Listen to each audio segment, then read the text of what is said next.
Chapter आपका है दाते विश्वास, जिसका लेखक है सात कोड़ी जी। चलिए इसके सभी चैप्टर नहीं सॉरी सभी महत्वपूर्ण जो है यहाँ पे क्वेश्चनों को हम देखेंगे। ठीक है, चलिए पहला नंबर प्रश्न ये रहा आपका कंप्यूटर स्क्रीन पे। देखिए पहला नंबर प्रश्न आपका क्या है प्यारे बच्चों। पहला नंबर प्रश्न आपका है लक्ष्मी कौन थी। लक्ष्मी जो है वह कौन थी, उसके पति का क्या नाम था। ठीक है, लक्ष्मण कहाँ नौकरी करता था, अथवा करके दिया हुआ है। चलिए उसके बाद हम आप इसका जवाब आपको देते हैं, इसका आंसर क्या होता है। लक्ष्मी उड़ीसा की एक स्त्री थी। लक्ष्मी कहाँ की स्त्री थी, तो उड़ीसा की एक स्त्री थी जिसका घर देवी बांध के नीचे था।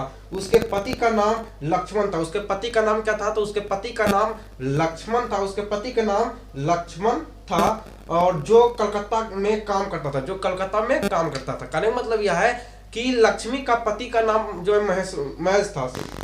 सॉरी लक्ष्मी का पति का नाम जो है, लक्ष्मी का पति का नाम लक्ष्मण था। लक्ष्मी के पति का नाम लक्ष्मण था जो कि कलकत्ता में जो है, कलकत्ता में क्या करता था, काम करता था, है ना। लक्ष्मी उड़ीसा की एक स्त्री थी जिसका घर देवी बांध के नीचे था। ठीक है, चलिए प्रश्न नंबर आपका दूसरा, ये रहा आपका कंप्यूटर स्क्रीन पे। दूसरा नंबर प्रश्न आपका है नदी की बाढ़ का विकराल रूप देखने के बावजूद मनुष्य वहां से क्यों नहीं खिसका।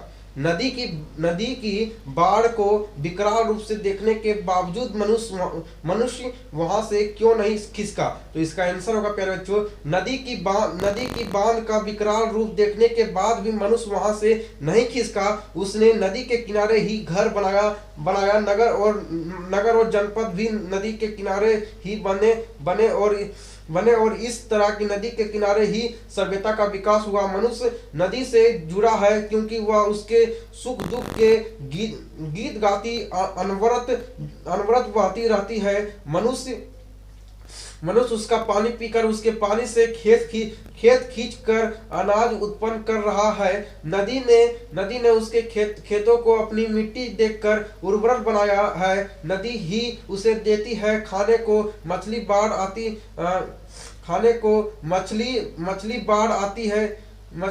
आती है बांध के घेरे तहस नहस कर देती है, पर मनुष्य उसे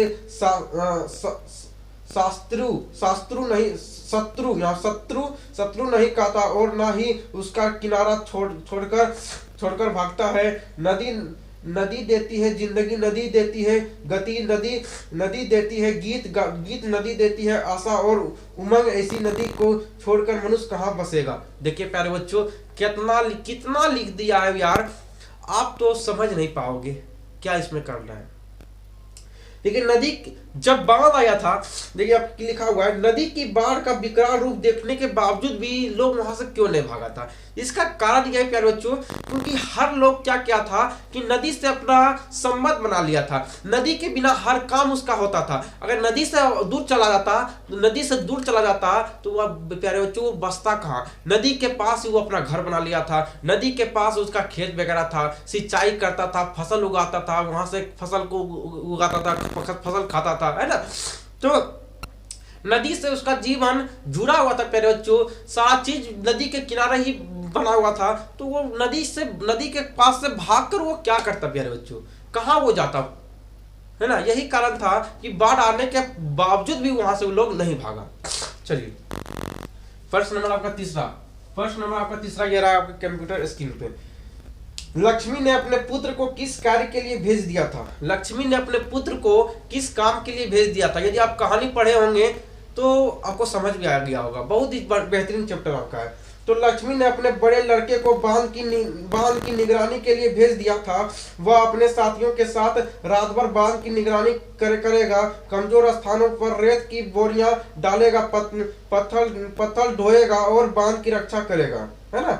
कहने का मतलब यह है कि लक्ष्मी ने अपने बेटे को जो है बांध की निगरानी करने के लिए भेज दिया था कि तुम बांध की निगरानी करना, जहाँ पे टूटा फूटा होगा वहां पे जो है वहां पे जाम करना ना देना, वहां पे कंकड़ बालू सब देना। ठीक है, इनका मतलब यह है बांध की निगरानी करने के लिए वहां पे भेज दिया गया प्यारे बच्चों।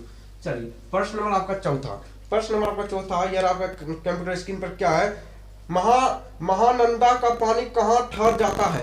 महानंदा का पानी कहाँ ठहर जाता है, तो महानंदा का पानी जोरवा आनिकट में ठहर जाता है। जोड़वा आ निकट में ठहर जाता है। चलिए प्यारे बच्चों, 5वां नंबर प्रश्न, प्रश्न नंबर आपका 5वां, यार आपके कंप्यूटर स्क्रीन पे क्या 5वां प्रश्न, 5वां नंबर प्रश्न है, देवी देवताओं पर उससे विश्वास कब टूट जाता है? देवी देवताओं पर से विश्वास कब टूट जाता है? घोर घोर विपत्ति में भी सहारा ना मिलने पर देवी देवताओं से विश्वास टूट जाता है। देवी देवताओं से विश्वास टूट जाता है। देखिए प्यारे बच्चों, देवी देवताओं पर से आपका विश्वास कब टूट जाता है? आपका विश्वास तब टूट जाता है प्यारे बच्चों, जब आप पूरी लगन से, पूरी शिद्दत से जब आप मेहनत करते हो और उसके बावजूद भी आपके बोर्ड एग्जाम में अच्छा परसेंटेज ना आए प्यारे बच्चों, उस वक्त आपको देवी देवताओं पर से विश्वास उठ जाता है। आपको उस वक्त आपको मालूम चलता है, उस वक्त आप जो है अपने मन ही मन कहते हो कि मैंने तो मेहनत जबरदस्त किया था, मैंने मेहनत जबरदस्त किया था, मैं तो दूसरे के ऊपर आश्रित नहीं था कि मैं चोरी कर कर लिखूंगा। और माँ, मैं जब एग्जाम देने के लिए जा रहा था तो मैं आपका आशीर्वाद लेकर जा रहा था, और आशीर्वाद लेने के बाद भी मैं असफल हो गया, मैं पास नहीं हो पाया। और मुझे आशा नहीं, पूरा विश्वास था कि माँ के आशीर्वाद लेकर जब जाऊंगा तो मेरा जितना हम मेहनत किए हैं उतना मेरा परसेंटेज आ जाएगा, पर मेरा परसेंटेज नहीं आया। अब मेरा जो है तुम्हारे ऊपर से विश्वास टूट गया, अब हमारा और तुम्हारा के बीच कोई संबंध नहीं है। उस वक्त आपका विश्वास टूट जाता है प्यारे बच्चों, जब आपका मेहनत के अनुसार जब आपका नंबर नहीं आता प्यारे बच्चों, तब आपका विश्वास माँ सरस्वती के ऊपर से हट जाता है। आपका परसेंटेज सही ना आता है, उस वक्त माँ सरस्वती पर से विश्वास आपका टूट जाता है ना, आप असफल हो जाते हैं। उस वक्त हर एक देवी देवताओं से आपका विश्वास टूट जाता है प्यारे बच्चों, यही इस कहानी में बताया गया है। चलिए उसके बाद प्रश्न नंबर आपका 6, प्रश्न नंबर आपका 6, लक्ष्मी क्यों पिछड़ गई? लक्ष्मी के साथ 2 छोटी बच्चियां, गोद में बच्चा और माथे पर चूड़ा, बर्तन और कपड़े भरे बोरी थी, अतः वह पिछड़ गई। प्यारे बच्चों देखिए, एक माँ को देखिए, एक माँ खुद जब बाढ़ आया था तो एक माँ खुद भाग सकती थी। वो माँ है ना, वो बाढ़ से वो बच निकल जाती और वो बच्चे को उधर ही फेंक डालती, लेकिन उसने ऐसा नहीं किया। क्यों जानते हो? क्योंकि वो एक माँ है और उसे मालूम है कि मैंने अपने बच्चे को पैदा करने में मैंने कितना दुखों को सहा, मैंने कितना दुखों को सहन कर मैं अपने बच्चों को पैदा किया। अगर मरूंगी तो मैं अपने बच्चों को लेकर ही मरूंगी, अन्यथा हमारे आंखों के सामने हमारे बच्चे का मृत्यु कदापि नहीं होने दूंगा, है ना। ये होता है माँ का प्यार, माँ अपने बेटे के लिए क्या कुछ नहीं करती है, माँ अपने बेटे के लिए हर एक वह चीज कर देती है जो उसे ना भी करना चाहिए, वो भी करती है। यह है माँ का प्यार। खुद भूखे रह लेती है पर अपने बेटे को भरपेट खिलाती है। अभी एग्जाम के समय है ना प्यारे बच्चों, जब आप एग्जाम देने जाइएगा ना तो आपसे पहले आपकी माँ उठेगी और उसके बाद आपकी माँ आपके लिए लंच बनाएगी, आपके खाने का इंतजार करेगी, आपको पैसे देगी, आपको अगर उनके पास पैसा नहीं है तो कर्ज लेकर पैसे देगी, वो अपने गहने को बेचकर पैसे देगी, लेकिन आपको कहीं से ना कहीं आपको वो पैसा पुराएगी, वो माँ, वो पिताजी।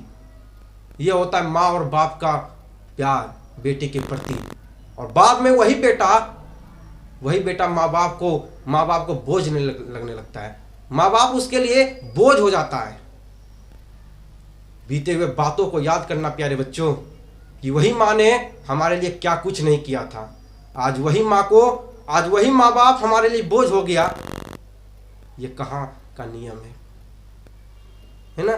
चलिए प्यारे बच्चों, उसके बाद प्रश्न नंबर आपका 7वां, ये आपका अंतिम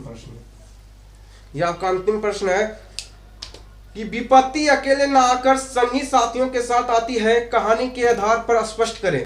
तो इसका उत्तर होगा कहानी में उल्लेखित उपर्युक्त उक्ति सत्य है। तूफान के बाद सूखा और उसके बाद बाढ़ का प्रकोप ही सीधे करता है कि विपत्ति अकेले नहीं आकर संगी साथियों के साथ आती है। कहने का मतलब यह है विपत्ति अकेला नहीं आता है, विपत्ति अकेला नहीं आता है, हर चीजों को वह लेकर आती है। आंधी हो, तूफान हो, है ना, आंधी तूफान सुखाड़ सब चीज को लेकर आती है। प्यारे बच्चों, ये चैप्टर आपका समाप्त।